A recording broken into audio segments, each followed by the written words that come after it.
आरुषि अपनी सास पर बहुत अत्याचार करती और घर आकर जाकर उल्टा अपनी माँ से कहती, मेरी सास मुझ पर बहुत अत्याचार करती हैं। और अगले दिन आरुषि की माँ और भाई आकर उसकी सास को गालियाँ देने लगे और कहने लगे, हमारी बहन के साथ अगर कुछ गलत हुआ तो तुम माँ बेटे को जिंदा गाड़ देंगे। एक दिन तंग आकर आरुषि के पति ने माँ से कहा, मैं आरुषि को डाइवोर्स देने जा रहा हूँ, उसने हमारी ज़िंदगी नरक बना दी है। ये सुनकर आरुषि ने मायके जाकर कहा, मेरी सास मेरी डाइवोर्स करवाना चाहती हैं। तो वो लोग गुस्से से भरे गए और आरुषि की सास को घर आकर मारने लगे। तभी थोड़ी देर बाद आरुषि का पति आ गया तो सबके होश उड़ गए, क्योंकि उसने, हाय हाय माँ, मेरी तो किस्मत फूट गई, मैं बर्बाद हो गई, लुट गई, इतना धोखा दिया है उन लोगों ने। ऐसी जालिम सास हैं कि कहती हैं कि सास भी लेना है तो मुझसे पूछ कर लेनी होगी। आपको नहीं पता, रात को अपने बेटे को अपने पास बुलाकर कहती हैं कि जब तक मेरी आज्ञा नहीं होगी तुम अपनी पत्नी के कमरे में नहीं जाओगे। आरुषि ने आंसू साफ करते हुए अपनी माँ से बात कही थी। उसकी माँ कहने लगी, अरे उस बुढ़िया की इतनी हिम्मत कि मेरी बेटी के साथ ऐसा करे। आज ही कहती हूँ मैं तेरे पहलवान भाई से जाकर बात करके आए और उस औरत का दिमाग ठिकाने लगा कर आए। आरुषि अपने 4 भाइयों की इकलौती बहन थी और चारों भाई पहलवानी करते थे। सब लोग उनसे डरते थे, बल्कि पूरा मोहल्ला उन लोगों से कांपता था। सेहत में आरुषि भी ठीक ठाक ही थी। रिश्ता थोड़ा दूर के मोहल्ले से आया था। लड़का शरीफ था, उसकी माँ भी काफ़ी सीधी लग रही थी। सीधे साधे लोग थे, इसलिए आरुषि की माँ ने रिश्ता पक्का करने में देर नहीं लगाई, क्योंकि पता था कि उनकी बेटी ज़बान की बहुत तेज़ है और अगर उसी के जैसे लोग मिल गए तो लड़की का घर नहीं बस पाएगा। आरुषि को यही समझाया था कि देख, तेरे 4 भाई हैं और सबके सब पहलवान हैं, इसलिए तुझे डर डर कर रहने की ज़रूरत नहीं है। अपने मायके का रौब जमा कर रखना ताकि ससुराल वाले औकात में रहें। वैसे भी विदाई से पहले ही आरुषि के चारों भाइयों ने कहा था कि कोई भी बात हो तो हमें बताना, हम तुम्हारे पति को अच्छी तरह से सबक सिखा देंगे, तुम्हें डरने की ज़रूरत नहीं है।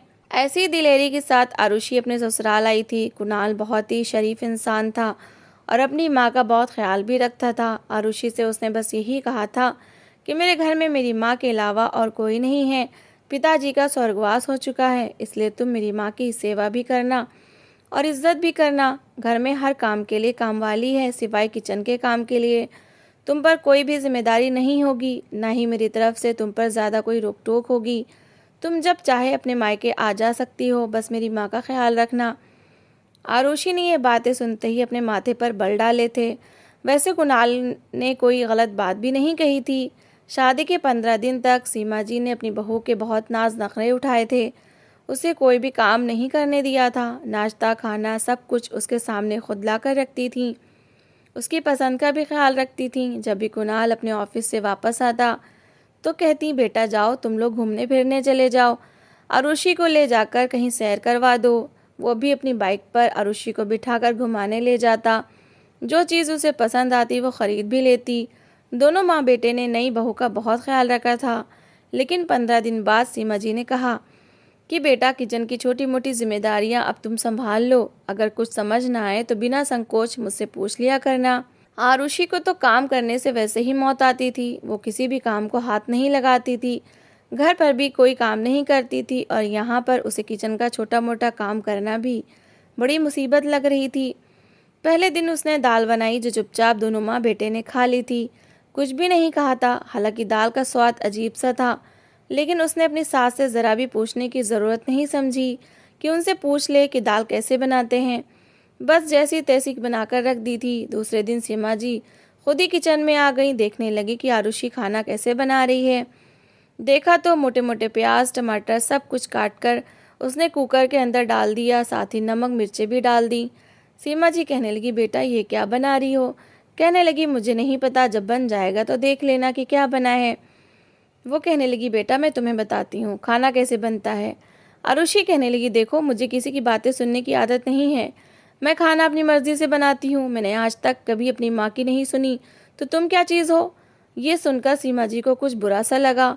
कहने लगी, बेटा हर घर का अपना तौर तरीका होता है, खाना बनाने का भी अलग तरीका होता है। जब तक तुम सीखोगी नहीं कैसे बनाओगी?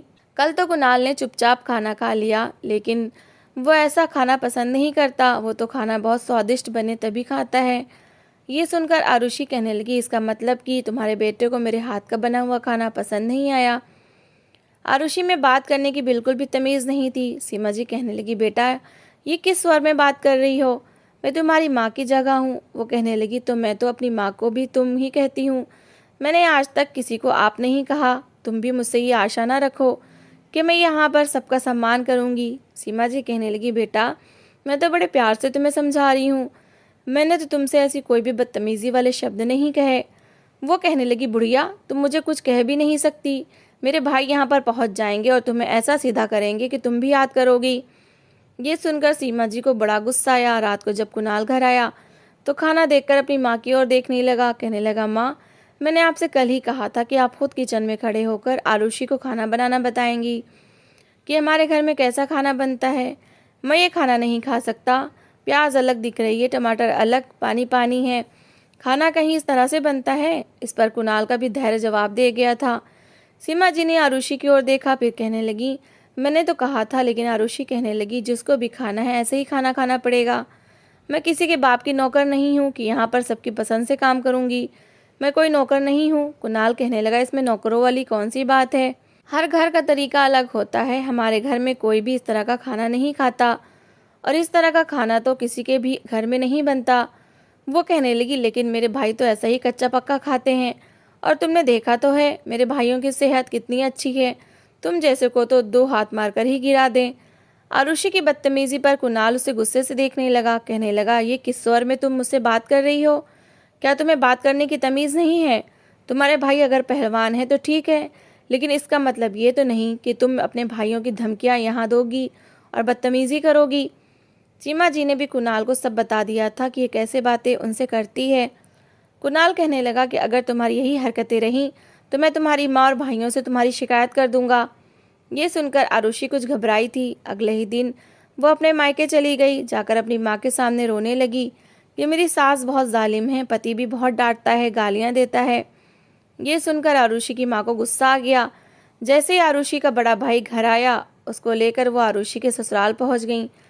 कहने लगी, हमने आपको अपनी बेटी बेची नहीं है कि वो सास भी आपकी मर्जी से आपसे पूछ कर लेगी। अरे ये कोई तरीका है, दूसरों की बहन बेटियों के साथ तुम लोग बदतमीजी करते हो। ये सुनकर कुणाल और सीमा जी दोनों हैरान हो गए। कहने लगे, हमने तो ऐसा कुछ नहीं किया। आरुषि का भाई कहने लगा, देखो मेरी बात सुनो, मेरी बहन को कोई ज़रूरत नहीं है कि वो झूठ बोले। अगर तुमने मेरी बहन को किसी भी तरह की धमकी दी तो याद रखना, तुम्हारा और तुम्हारी माँ का तमाशा ये पूरा मोहल्ला देखेगा। आगे से मेरी बहन को कुछ मत कहना। ये कहकर वो सब वापस जा चुके थे। कुणाल और सीमा जी एक दूसरे को देखने लगे। कुछ ही देर में आरुषि आई और कहने लगी, देख लिया मेरे भाई का गुस्सा, अगर मुझे कुछ भी कहने की कोशिश की तो मैं अपने भाइयों को बुला लूँगी और वो तुम दोनों माँ बेटे का दिमाग ठिकाने लगा देंगे। ये सुनकर कुणाल चुप सा हो गया था। सीमा जी भी घबरा गईं। जब आरुषि ने देखा कि पति और सास उसके भाई से डरते हैं तो उसका खूब फ़ायदा उठाने लगी। सुबह ही सुबह अपनी सास से कहती, जाओ मेरे लिए नाश्ता बना कर लाओ और खाना भी तुम बनाओगी, मुझसे कोई काम मत कहना। सारा काम सीमा जी को करना पड़ता। 1 सप्ताह में वो बहू की सेवा करते करते थक चुकी थी। इतना नहीं, आरुषि ने कामवाली की भी छुट्टी करवा दी। अपनी सास से कहने लगी कि घर के काम आज से तुम करोगी। सीमा जी कहने लगी, बेटा तुम कैसी बातें कर रही हो, चलो किचन के काम तो मैं कर सकती हूँ लेकिन सफाई सुथराई मैं नहीं कर सकती, मेरे तो अपने पैर और घुटनों में दर्द रहता है। वो कहने लगी, काम करोगी तो दर्द भी चला जाएगा, इस घर में मेरी बात चलेगी, जो मैं चाहूँगी वो होगा। अगर मेरी बात तुम लोगों ने ना मानी तो याद रखना मेरे भाई तुम दोनों का क्या हाल करेंगे। पूरे घर की सफाई सीमा जी ने की थी, लेकिन पूरे शरीर में बहुत दर्द होने लगा था। बड़ी मुश्किल से उन्होंने पूरे घर की धुलाई की थी। उसी समय आरुषि अपनी गंदी मिट्टी वाली चप्पल पहनकर आ गई। पूरे घर को दोबारा से गंदा करके कहने लगी, इसे दोबारा धो, साफ करो। सीमा जी कहने लगी, ये क्या हरकत है, बड़ी मुश्किल से मेहनत से मैंने घर की धुलाई की थी और तुमने फिर से गंदा कर दिया, क्या तुम्हें इतनी भी तमीज़ नहीं है। ये कहना था कि आरुषि ने सीमा जी के मुंह पर एक ज़ोरदार थप्पड़ मार दिया। कहने लगी, कमीनी बुढ़िया, मेरे सामने ज़बान चलाती है, जानती है ना मेरे सामने ज़बान चलाने का क्या अंजाम होगा। इस बार सीमा जी ने भी उसे पीछे की ओर धक्का दिया था कि वो गिरते गिरते बची। सीमा जी कहने लगी, तमीज़ से रहना मेरे साथ, ये मेरा घर है और अगर तुमने ज़्यादा बदतमीज़ी की तो मैं पुलिस में जाकर तुम्हारी कंप्लेन कर दूंगी। सीमा जी की धमकी सुनकर आरुषि ने गुस्से से पैर पटका और अपने मायके चली गई और वहां जाकर रोना धोना मचा दिया कि मेरी सास मुझे पुलिस की धमकियां देती हैं कि तुम्हारे भाई मेरा कुछ नहीं बिगाड़ सकते। अगर उन्होंने कुछ भी किया तो मैं पुलिस में उनके खिलाफ कंप्लेन कर दूंगी, उन पर झूठे केस लगवा दूंगी। मेरी सास ने मेरा जीना हराम कर दिया है। वो रोए जा रही थी। ये सुनकर उसके भाई गुस्से में आ गए। आरुषि अपने चारों भाइयों के साथ अपने ससुराल आई थी। सीमा जी उस समय थक कर बैठी ही थीं। अभी अभी खाना बनाकर कमरे में आकर बैठी थीं जब दरवाज़ा खटखटाया नहीं गया था बल्कि तोड़ा गया था। इतनी ज़ोर से दरवाजे पर धक्के मारे गए कि दरवाज़ा अपने आप खुल गया। सीमा जी आरुषि और उसके चारों भाइयों को देखकर घबरा गई थीं, लेकिन फैसला कर चुकी थी कि उन्हें आरुषि की सच्चाई बता देंगी। कहने लगी, बेटा तुम लोग दरवाज़ा आराम से खटखटाते तब भी मैं खोल देती। मुझे किसी का डर नहीं था। मैं तो खुद तुम लोगों से बात करना चाहती थी कि तुम्हारी बहन। अभी सीमा जी ने इतना ही कहा था कि आरुषि का बड़ा भाई कहने लगा, ए बुढ़िया अपनी ज़ुबान बंद रख। तेरी हिम्मत कैसे हुई कि तूने मेरी बहन को धक्का दिया, इसे मारा, और तुम होती कौन हो पुलिस की धमकियां देने वाली? मैं भी देखता हूँ कि पुलिस हमारा क्या बिगाड़ सकती है। फिर उसने अपने दोनों छोटे भाइयों से इशारा किया। दोनों भाइयों ने सीमा जी को हाथ से पकड़ा और कुर्सी पर बिठा दिया और उन्हें रस्सियों से बांधने लगे। वो कहने लगी, ये तुम लोग क्या कर रहे हो? मैं तुम्हारी माँ जैसी हूँ। वो कहने लगा, हमने अपनी बहन की शादी इसलिए नहीं की थी कि तुम हमारी बहन पर अत्याचार और ज्यादती करो। हम तुम्हें छोड़ेंगे नहीं। एक तो तुम मेरी बहन के साथ इतना बुरा व्यवहार करती हो और दूसरा उसे पुलिस की धमकियां देती हो। आरुषि के दोनों छोटे भाई सीमा जी के पैर और हाथ बांध चुके थे। तभी उसके बड़े भाई ने आरुषि से कहा कि तुम जो चाहे अपनी सास के साथ करो, मैं भी देखता हूँ कि ये तुम्हारा क्या बिगाड़ सकती है। ये सुनकर सीमा जी रोने लगी। कहने लगी, बेटा ये तुम क्या कर रहे हो? तुम तो और अपनी बहन को बिगाड़ रहे हो, बदतमीजी सिखा रहे हो। लेकिन आरुषि ने अपनी सास के मुंह पर तड़ातड़ कई थप्पड़ मारे। वो बेचारी रोने लगी। आरुषि कहने लगी कि आज के बाद अगर मेरे भाइयों को पुलिस का डर दिखाया तो देख लो यही हाल होगा। आरुषि का बड़ा भाई भी कहने लगा, अगर तुमने अपनी जुबान बंद नहीं रखी तो पुलिस भी मेरा कुछ नहीं बिगाड़ सकती, लेकिन मैं तुम लोगों का बहुत कुछ बिगाड़ दूंगा। तुम्हारा वो हाल करूंगा कि पूरा मोहल्ला कांप उठेगा। फिर आरुषि से कहने लगे कि अगर दोबारा ये बुढ़िया तुम्हें परेशान करे तो बस हमें एक फ़ोन कर देना। हम इस बुढ़िया का वो हाल करेंगे कि ज़िंदगी भर इसे और इसके बेटे को याद रहेगा। ये कहकर चारों भाई जा चुके थे। अभी तक सीमा जी रस्सियों से बंधी हुई थी। आरुषि किचन में गई, अपने लिए प्लेट में खाना डाला और अपने कमरे में जाकर खाने लगी। उसने सीमा जी की रस्सियाँ तक नहीं खोली थीं। शाम तक वो बेचारी रस्सियों से बंधी कुर्सी पर बैठी रही। जब कुणाल घर आया और अपनी माँ को यूं कुर्सी पर बेबसी से रोते हुए देखा और उनके हाथों पैर रस्सी से बंधे हुए देखे तो बुरी तरह से घबरा गया था। उसने जल्दी से अपनी माँ की रस्सियाँ खोली और फिर पूछने लगा, ये कैसे हुआ माँ? सीमा जी ने रोते रोते सारी बात बताई। ये सुनकर तो कुणाल का पारा हाई हुआ था। कहने लगा, उसके भाई मेरा जो मर्जी हाल करें, लेकिन आज मैं इस औरत को नहीं छोड़ूंगा। मैं इसे जान से मार डालूंगा। इससे पहले कि कुणाल अपने कमरे में जाता, सीमा जी ने उसे पकड़ लिया। कहने लगी, नहीं बेटा, उसके भाई तुम्हें जान से मार डालेंगे और मैं तुम्हें खोना नहीं चाहती। भगवान के लिए तुम उसके कमरे में जाकर कुछ मत कहना। बड़ी मुश्किल से सीमा जी ने कुणाल को रोका था। कुणाल सोफे पर बैठकर अपना सर पकड़ चुका था। फिर कहने लगा, माँ अब एक ही रास्ता बचा है और वो ये है कि मैं इस औरत को डाइवोर्स दे दूँ। उसके भाई उसे आकर अपने घर ले जाएं, तभी हमारी ज़िंदगी की ये बड़ी मुसीबत ख़त्म हो सकती है। इस लड़की ने तो हमारी ज़िंदगी नरक बनाकर रख दी है। हमने उसे इस घर की बहू बनाकर बहुत गलत फैसला किया था, क्योंकि शादी के बाद मुझे उसके मोहल्ले वालों से पता चला कि इस लड़की का तो कोई रिश्ता आता ही नहीं था, क्योंकि सब जानते थे कि ये लड़की बहुत बदतमीज़ है और सब उसके भाइयों से डरते थे कि अगर उसने शादी के बाद किसी से बदतमीज़ी की तो उसके भाई हमें मारेंगे। इसलिए कोई भी उस लड़की का रिश्ता लेकर नहीं आता था। हमें इसका पता नहीं था, इसलिए हम उनके हत्थे चढ़ गए। लेकिन मैं अब और इस औरत को बर्दाश्त नहीं करूँगा। आरुषि अंदर बैठी सारी बातें सुन रही थी और ये बात सच भी थी कि उसका कोई रिश्ता आता ही नहीं था। उसकी बदतमीज़ी को पूरा मोहल्ला जानता था और उससे तंग भी था। जब चाहती थी, जिसे दिल चाहता था, लड़ाई करती थी और बदले में कोई उसे कुछ कहता तो अपने भाइयों की धमकी देती थी या अपने भाइयों को उनके घर ले जाकर मारपीट करती थी। आरुषि सोचने पर मजबूर हो गई कि अगर कुणाल ने उसे छोड़ दिया तो फिर तो दोबारा उसकी शादी कहीं होगी ही नहीं। जो भाई आज उसके पक्ष में बोल रहे हैं, कल अपनी पत्नियों की बातों में आकर उसके खिलाफ हो जाएंगे। और उसकी भाभियां भी पहलवानों के घरों से ही आई थीं, इसलिए उसके भाई अपने ससुराल वालों से नहीं लड़ते झगड़ते थे, सिर्फ कमज़ोर लोगों पर ही अपना रौब जमाते थे।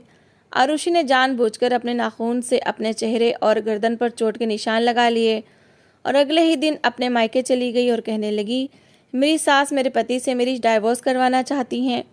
ये सुनकर तो उसके भाइयों का गुस्से से बुरा हाल था। वो उसके घर पहुंच गए और उस समय सीमा जी घर पर अकेली थीं, अपने लिए नाश्ता बना रही थीं कि जब उसके भाइयों ने सीमा जी पर हाथ उठाना शुरू कर किया। लेकिन ठीक उसी समय दरवाज़ा खुलने की आवाज़ आई। कुणाल घर आया था और कुणाल के साथ पुलिस भी थी। पुलिस को देखकर तो चारों भाइयों के होश उड़ गए थे। उस समय तक वो सीमा जी को इतना मार चुके थे कि उनके सिर से खून निकल रहा था और नाक से भी खून निकल रहा था। ये देखकर पुलिस ने आरुषि के चारों भाइयों को गिरफ्तार कर लिया और कुणाल ने खड़े खड़े आरुषि को घर से निकाल दिया और डाइवोर्स के लिए भी बोल दिया था। वो वापस अपने घर आ गई थी। भाई जेल में थे। कुणाल ने अपने एक वकील दोस्त से मिलकर डाइवोर्स का नोटिस आरुषि के घर भेज दिया था और अपने दोस्त के साथ मिलकर एक मजबूत केस उसके भाइयों के खिलाफ करवाया था, जिससे कि उनका जेल से निकलना मुश्किल था। और इस बात का सारा दोष उनकी पत्नियां आरुषि को देती थीं। उनका जब दिल चाहता था आरुषि को थप्पड़ मार देती थीं और कहती थी, तुम्हारे कारण हमारे पति जेल में बैठे हैं। तुम खुद तो सुकून से ससुराल में बस नहीं सकी। तुमने सोचा कि जैसे मर्जी व्यवहार करती रहूंगी, अपने भाइयों की बदमाशियां इस्तेमाल करती रहूंगी। अरबों लोग बेचारे सीधे साधे थे, तुमसे दबते रहेंगे। लेकिन अगर कोई शरीफ इंसान तंग आकर अपनी शराफत छोड़ दे तो वो फिर अब बड़े से बड़े ताकतवर को भी मज़ा चखा सकता है। और यही तुम्हारे पति ने किया है। हम भी पहलवानों के परिवार से आए हैं, लेकिन हमने यहाँ पर आकर बर्तन भी धोए, तुम्हारी माँ की सेवा भी की, खाना भी बनाया और अपने पति की भी सेवा की। यहाँ आकर तुम्हारी तरह बदमाशियाँ नहीं की, न ही अपने भाइयों को बुलाकर यहाँ पर कोई झगड़ा किया। आरुषि की माँ ने अपनी चारों बहुओं के सामने हाथ जोड़कर कहने लगी कि तुम लोग चाहो तो अपने अपने पतियों को जेल से निकलवा सकती हो। लेकिन वो कहने लगी कि गलती आपके बेटों की है। उनको पता भी था कि उनकी बहन कितनी बदतमीज़ है। अरे इसका तो कोई रिश्ता भी लेकर नहीं आता था। अब अगर अच्छे और शरीफ लोग मिल गए थे तो आरुषि को सही से रहना चाहिए था। उल्टा उसे समझाने के सब उसकी बातों में आकर बदमाशी करने लगे। तुम लोग चाहते थे कि सारी ज़िंदगी उन लोगों को दबाते रहो, लेकिन किसी भी शरीफ इंसान को बदमाशी करने पर ना ही उकसाओ तो अच्छा है, क्योंकि वो लीगल तरीके से सारे काम करता है। हमारे लिए अपने पतियों को जेल में से निकालना इतना आसान भी नहीं है, क्योंकि पुलिस ने खुद देखा था उन सबको आरुषि की सास को मारते हुए। सारे सबूत और गवाह उनके पास हैं। उनका केस बहुत मजबूत है। 1 साल बाद जब उसके भाई जेल से छूट कर आए तो आरुषि को बहुत बुरा भला कहने लगे। अब वो अपने मायके में बैठी रोज़ अपने भाइयों के और भाभियों के ताने सुनती थी। सारे घर का काम भी खुद करती थी, खाना भी सबका बनाती थी और बातें भी सुनती थी और सोचती थी कि काश उसने अपने ससुराल में वो सब ना काम किए होते तो उसका पति और सास उसे पलकों पर बिठा कर रखते। लेकिन इंसान का अहंकार उसे कहीं का नहीं छोड़ता और ऐसा ही आरुषि के साथ हुआ था। तो दोस्तों, इस कहानी को लेकर आपकी क्या राय है, कमेंट बॉक्स में ज़रूर बताएं। और अगर आपको हमारी आज की कहानी अच्छी लगी हो तो प्लीज़ इसे लाइक ज़रूर करें। अगर आपने अभी तक हमारे चैनल को सब्सक्राइब नहीं किया तो ज़रूर कर लीजिए। तो मिलते हैं ऐसी एक और मोटिवेशनल कहानी के साथ। Thanks for watching.